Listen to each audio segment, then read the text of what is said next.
Hi there and welcome back to Japan, where I'm at this TRiDENT Fleur Fleur. That's two bands. Two bands I'm going to be seeing in one night. Now, how much am I allowed to show you? Probably not very much, but I'm going to go in anyway. I'm going to have a little bit of fun in the Eggman. For I am not the Eggman, they are the Eggman, and no one is a walrus. What are we talking about? I don't know. TRiDENT, let's see. So I saw TRiDENT live, and well actually I saw TRiDENT and Fleur Fleur. I'm going to be doing a video about that separately, as you know there was a lot of very different points to make about both bands. However, here I'm going to be talking about TRiDENT first of all. And you know that's partly because of the fact that I've been going on so much about how TRiDENT are my band who I always pick, as they're the ones who I think are the future of the Japanese hard rock scene, and all these kind of very grandiose statements I make about them. So let me tell you, did they disappoint me? Did they not disappoint? You already know they didn't disappoint me. They were fantastic, but let's go into some details. And I'm going to start really by talking about, well, going to the venue. I know you're probably like, I tuned into this video to hear about the band, Howard, this isn't story time, but hey, a concert is an experience, right? Let's just paint the experience. So anyway, how did it start?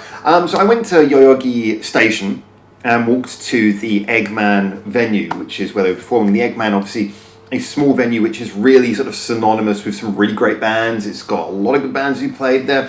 As you might have noticed in the intro of this video, when I walked down into the Eggman, there was the venue. It sounds weird, walk down into the Eggman. When I walked down into the venue, there was loads of posters for other bands who played there, bands like Man with Mission, Bandmate, obviously their poster was up there. But when I originally arrived at Yoyogi Station, I noticed a couple of people wearing Bish shirts, and I thought, oh, this is interesting.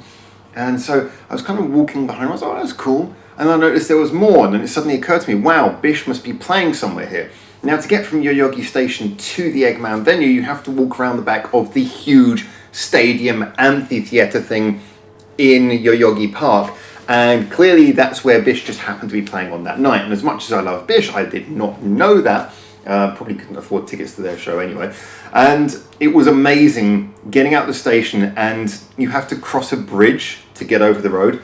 And there were so many people crossing the bridge that they had like security staff, police there trying to make sure that everyone was queuing properly, and you had to queue just to line up, Americans, to get up the steps. And we're all standing slowly, walking up the steps, walking across. I thought, wow, it's going to take a long time to get where I want to.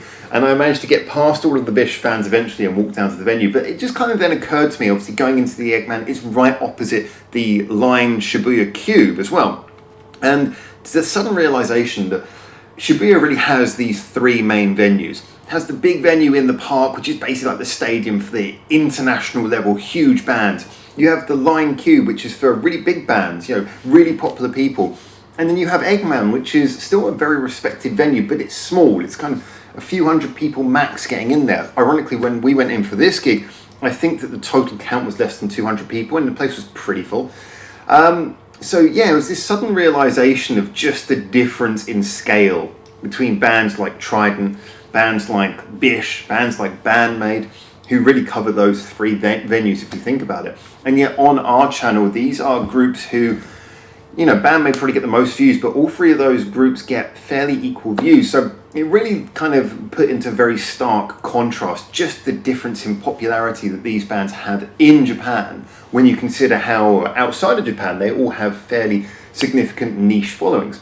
So anyway, I lined up for the venue, lined up to go in after having a little snoop around first of all, as per the video you saw at the beginning, and then eventually went in, and as I say, less than 200 people, quite packed, and things got started pretty quickly. Both bands had 45-minute sets, but let's have a little talk about the TRiDENT one first of all.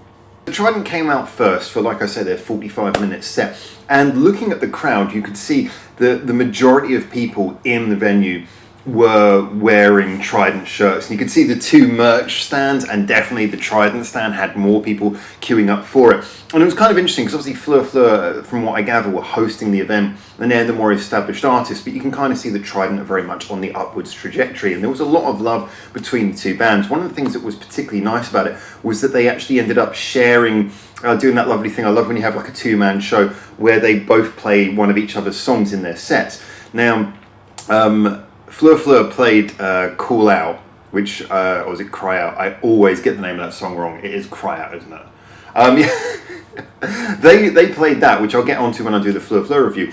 But TRiDENT actually played a song by Fleur called Spica, which is kind of a poppy mid-tempo song, quite different from what they usually do.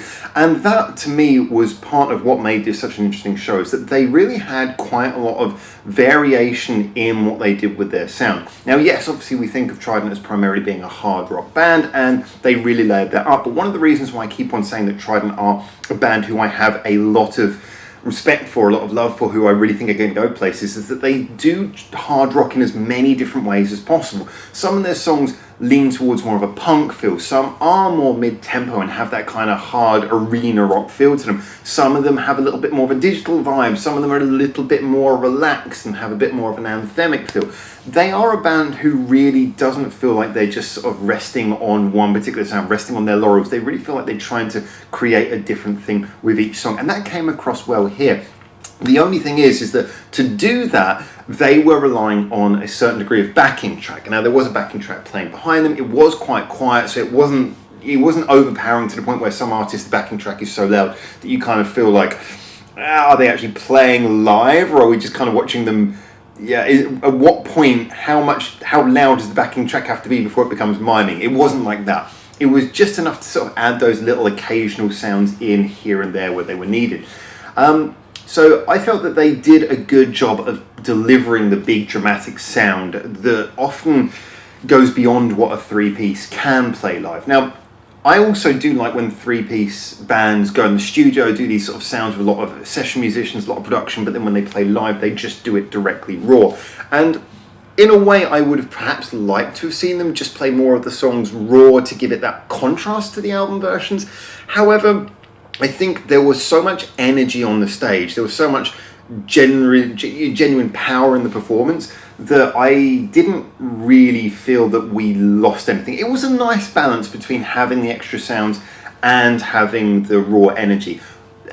It's hard to know without seeing it done just the free piece and hearing what they'd sound like playing these songs just as a free piece with no backing track, which one I would have preferred.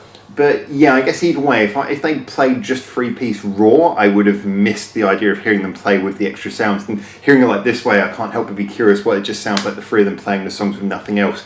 So that's a hard one to really sort of judge either way, but certainly I must say the way they did it, they made it work. And talking of energy, we really must mention the individual members, because you know, I've been just really blown away by all three of them. Now, obviously, Asaka's an amazing lead artist. She's got a big, powerful voice that a lot of people have commented has really sort of come along and improved as time's gone on, and I certainly would agree with that. She was pretty much on point. With bands like this, especially when the only guitarist is the lead singer, as is often the case with a three-piece band, you give a little bit more leeway, a little bit more consideration to the singing quality live of the guitarist singer, because obviously, for one thing, it is actually, but a lot of people don't realise that singing and playing guitar, it does affect you, because obviously your body's moving in a certain way. You know, you're moving in an uneven way, one side of your body's moving in a different way to the other side. It affects your whole stance. If the guitar's leaning against you, then it affects obviously your ability to sing, especially if you're moving around the stage or not. So you give consideration that you don't expect someone in that position to necessarily nail every single note and get it perfect, but she pretty much was there. There was very few notes that she didn't get. I mean, and the ones where she was a little bit out was a tiny bit totally fine. The guitar work was brilliant. She played fantastically. Obviously, some of the guitar work in her songs is layered, so there were parts where you had the guitar was layered up against the recorded guitar. However, you always got the feeling she was playing with the more complicated of the two lines every single time, and the backing track was probably playing the easier of the two guitar lines. So she was absolutely fantastic, and she really moved around the stage. She did a lot of the thing that I've talked about, where she moved her head like this and you can't see her face. She did a lot of that, which I thought was that pleased me. I was like, yeah, I remember that from the videos. Serina was brilliant as well on bass. She was really bubbly. She had a big smile on her face throughout the show. She just looked so happy, and that added a sense of fun. It was really good when the three girls three women, I guess you say now, were chatting with each other. There was a real sort of fun sense of joy when they stopped to have a little bit of a chat between the songs. However, Serina was definitely bringing the joy to the show, bouncing around the stage, looking happy as can be. And her playing was exactly on point. That sort of deep, gritty sound from the bass guitar, 100% there, loved it. And then when it comes to Nagisa, I've been a big supporter of her. I know a lot of people have talked about, you know, the previous drummer, and you always see comments on their videos about the previous drummer. Sorry, I think Nagisa's the perfect fit for them. That really comes across a lot in the fact that, well, she just looked so completely natural, so relaxed. The sort of person who, if you were looking for a new drummer, that's the sort of person you'd look for. Someone who just looks totally at home. And that's how she came across. There was a bit where, I mean, she was definitely in the background. You know, it wasn't like the lights were particularly pointing at her. There was a bit where she was just playing and she just sort of spun a drumstick up in the air and just caught it while she was playing. Didn't even second glance it. It wasn't even a particularly, like, you know, like I said, it wasn't a part of the song where she was really the focus. She just did that. And you could just see there was this effortlessness to her entire performance that I loved. So, yeah, all three members were really on point, which just impressed me. Because in a band like this, especially a three-piece band where in the studio they got a lot of other sounds going into their mixes, you can't help but feel, oh, is this actually a band where when they play live, they're not going to be quite up to it, especially if they're using a backing track live, or is it going to be that they're just not quite as good as they sound in the studio? No, I think the talent is 100% there, and I was totally pleased to see that. I'm going to go back quickly to mentioning about them covering Spica again, actually, because this is a song that if you don't know this song, I would recommend you go check it out, but it's got a bit of a shuffle. It's a little bit of a dancey sort of song. It's quite poppy. It's quite nice. It's not what you'd expect from TRiDENT, and that's the reason I think they picked it. It's the sort of song that maybe that would be slightly outside of what they would feel comfortable writing themselves, but you could tell they wanted to do that, which I also think applies with Fleur Fleur doing Cry Out as a response. You know, that was nice that both bands were, like, you know, inventive and interesting and didn't just go for the song from the other band that would most complement the sound they already have. But yeah, the smiles were on their faces, they shuffled, they danced, they just looked really happy. And that was a lovely moment. That was a really lovely moment, especially considering obviously we've heard the news that Fleur Fleur are breaking up. I think they've worded it as a hiatus. Maybe they did, but we don't know what that basically means. So, you know, I thought it was a really nice present to do that song, do it so well and with such conviction, and they really nailed it. It was absolutely brilliant. So in conclusion, perhaps what I would say would sound not like a compliment, in that I got pretty much exactly what I expected. However, that is a big compliment, because as I've pointed out so often, I've been giving so much credit to TRiDENT, holding them up so high, basically setting the bar a little bit unfairly high, giving them an unfair, like, sort of target to meet, and yet they met it. The level of musicianship that I've complimented them for was there.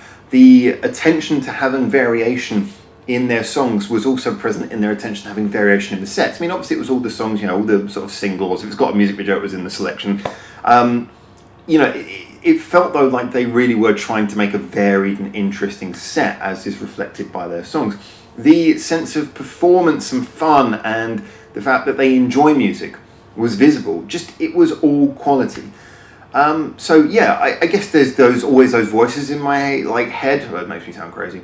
Voices that ask, you know, oh, was there something they could have done which wowed me? Like I say, could they have just played the songs raw as a three-piece with no backing track, and would that have wowed me? That would have been an experiment. You know, you could tell, could they have gone for more out there songs that we wouldn't have expected, other than obviously the cover? Yeah, but you know what? It's a 45-minute set. They're still relatively new. And to nail the incredibly high impression that they've already given, to pull that off, that's really all that I think we can ask for, and that's a very big thing that they delivered. I thought they were brilliant. It's just reaffirmed my feeling that they are going in a very positive direction, and just as an addition, just seeing how comfortable and happy the three of them looked together, that's a good sign that we got a band that's going to last. I really do hope so. So my reputation for breaking up every band who I get anywhere near is not going to happen this time, even if it seems to have worked on Fleur Fleur. Anyway, those are my thoughts. As always, get into the comments, tell me what you think. Not that you were there, but maybe you've seen them. And until I hopefully see you very soon in Japan for the next one of these, for now, yeah, that's a... Don't ask where there's a gambling machine in the room. I'm staying in the Love Hotel. Long story. For now, ciao, ciao.